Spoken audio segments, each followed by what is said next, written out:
This is KGW News at Sunrise. He could talk to you for 3 minutes, and by the end of the conversation, he would know where you're from and what makes you tick, and maybe even your social security number.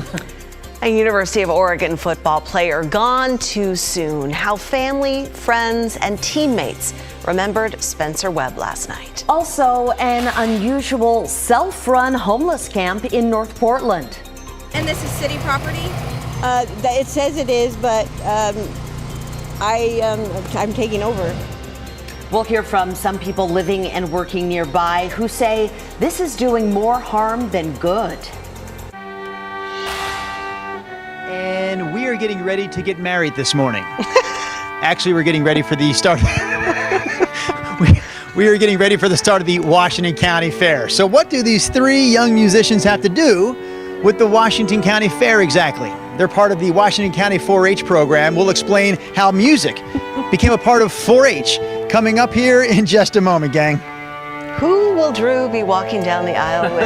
Oh, I thought he a was chicken, a cow. Oh, yeah, he's going to be Rev Carney. I was hoping he would Carney. have the big dress. To celebrate. Okay. Happy Friday! We made it. And if you have been hating the heat, today's going to feel good. Yes, it's going to feel great, especially when you see the 7-day. But we'll cross that bridge when we get to it, right? Let's not get past the weekend. Let's go right now to our Wells Fargo sky camera. Now I know it's dark, but I think even at home, you get a little feel for this cloud cover that has worked its way in overhead. The marine layer has worked its way in. We are cloudy. It's 62 last check at PDX. Those clouds extend all the way inland to the Cascades this morning. So everyone west of the mountains waking up to clouds and temperatures generally in the upper 50s to low 60s. 58 in Tigard, slipping down into the Willamette Valley. Salem, Almsville sitting at 60. 55, one of the cooler spots out towards, well, trifecta there, McMinnville, Sheridan, and Dallas. All right, the plan for today, lots of clouds, and those clouds will be pretty stubborn. I don't think we break into sunshine until this afternoon, but when we do, it'll feel glorious. 78 later today, guys. That's a perfect high temperature. Thank you, Chris. New this morning, Portland Fire working overnight to mop up this apartment fire in the Lloyd district. The call came in just after 11 last night at 6th and Northeast Halsey. By the time crews got there, flames had spread to multiple floors and burned through the stairs. Firefighters received reports that someone was trapped inside, but they tell us that person did make it out safely. Fire crews got this fire under control just after midnight. Investigators are at the complex this morning working to identify how the fire started.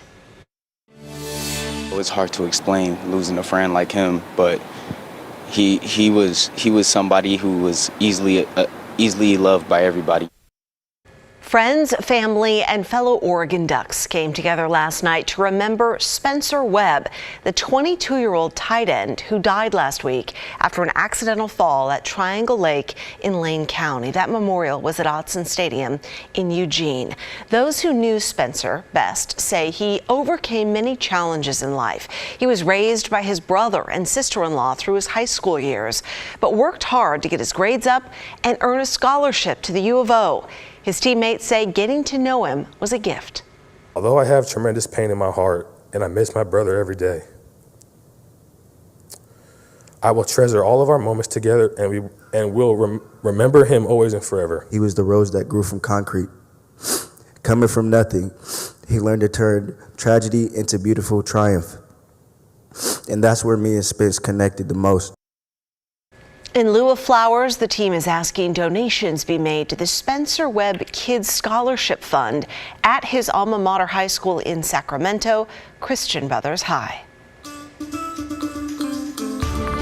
In North Portland, we found an approach to the homeless crisis that we haven't seen before. It's a space on city property and it's charging rent. It seems to work for the people who live there, but neighboring businesses say it's causing significant trouble. Blair Best has the story. At first glance, this section off North Columbia Boulevard is nothing special.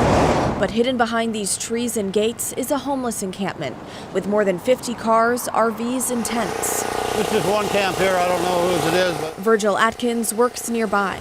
More camps back here. He and the loud hum of generators guides us through the makeshift village. It's gotten bigger. It was only a few campers at first. Now it's whole neighborhoods. To the outside eye, it looks just like any other encampment.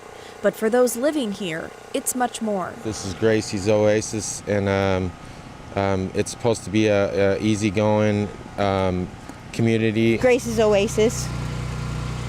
I'm working on a sign. This is Angel Grace Brown. She runs the camp. I've been watching this place for about 3 or 4 years. Now about a dozen people live here, each paying Brown about $200 a month in rent, some of which goes towards camp maintenance. It's safe. It's behind fences. And this is city property? It says it is, but I'm taking over. She's put up no trespassing signs and chains to try and keep people out. We don't allow people to be in here stealing and doing anything that's illegal. We're just trying to make a safe haven for us away from the city because they're not treating us well at all. What about all the shelters and other organized villages that the city provides? For how long do they provide it though? And then they're right back out in the street again. Oh, they connect people with social services and there's outlets for people to get help. There isn't. You're looking at a person that couldn't get any help. Epidemic. Basically an epidemic. Atkins has watched the camp grow. At night, he parks his truck next door at Kurt's RV Storage. It's been stolen twice, along with $2,000 worth of tools. That's what I use for my business. That's how I make my living. We're at a loss right now. Jeffrey White's family runs the nearby storage yard. Our customers on the RV side are having their RVs, the gas is being taken out, the catalytic converters are being taken. Some RVs have been broke into. They've reported this to police and every city official. Nobody wants to even respond. The Portland police said handle it yourself, don't call us. Nobody's been up there stealing anything. Anything that was stolen was from a long time ago. The city tells KGW they assessed this site last week and determined it was a high-risk site. It has since been added to their removal list, an impending fear for those who call this place home. We take care of each other and we're not trying to cause trouble. I don't think I'm doing anything wrong. The city assesses hundreds of high-risk campsites like this one each week. And right now, they know of 776 high-risk campsites across the city, and they only have the resources to remove 50 a week. In North Portland, Blair Best, KGW News. Well, despite our homeless crisis, tourists are returning to the Rose City. The numbers are clearly showing it and businesses are noticing. But the big challenge now, more hotel staff to keep up with that influx. Travel Portland announced hotel room demand is up 28% over the same time last year. Occupancy rates up 17%. But hundreds upon hundreds of jobs are wide open. This is the time to come and join our industry. We desperately need people to join this industry because consumers are back. They want to stay in hotels. They're enjoying traveling again. And if we can just be able to service them the way we did pre-pandemic, it's going to help your local economy. Research says for every $100 spent in a hotel room, approximately $222 is spent in the local economy. Very, very hot. It's a lot. Yeah, it's a lot, yeah. See the way I'm sweating? It's a heat wave across the world right now, right? We're seeing record high temperatures. In New York City, forecasters are calling for the longest stretch of 90-degree days in almost a decade. Extreme heat is the weather story worldwide lately. Temperatures are soaring from Europe to North America, and we're getting hit here locally. Now, our 7-day forecast has a couple of triple-digit days next week. Do you guys feel prepared for the upcoming heat wave? That's the question this morning in our Sunrise poll. And so far, look at that. I mean, there are not a ton of people up yet voting, but 80% of them say yes, bring it on. You can join the conversation. Tell us how you're feeling. You can go to KGW Sunrise on Twitter to weigh in this morning. We just posted that poll. It's literally 5 votes. So I assume as it goes on throughout the morning, that's going to change a little bit, yes, right? Bring it on. No, please, no. So I'm just commenting. So why don't we bring this poll back next week at this time and see if your vote has changed at this point? Because I think that's one of the things with this heat wave. People are asking, are we looking at the heat dome like we had last year? I'll just say this right now. We do not expect 116-degree temperatures in Portland. That said, the duration of this hot weather is going to be significant. It's going to be noteworthy. So let's get to the weather wall here, and that's kind of my headline here. What to expect in next week's heat. Well, first of all, I think it starts Sunday. So I think I've got us at 90 degrees or hotter starting on Sunday, this weekend, the tail end of this weekend. 100-degree temps are possible for some of us starting as early as Tuesday and maybe lasting through Thursday. And the other thing that we're going to see here is very warm overnight low temperatures. So that means the temperatures just don't recover and it will remain uncomfortably or dangerously warm for folks that are outdoors or for folks that don't have AC. So just keep that in mind. And beyond the range of our 7-day forecast, I also want to show you this because this speaks to the duration of the heat.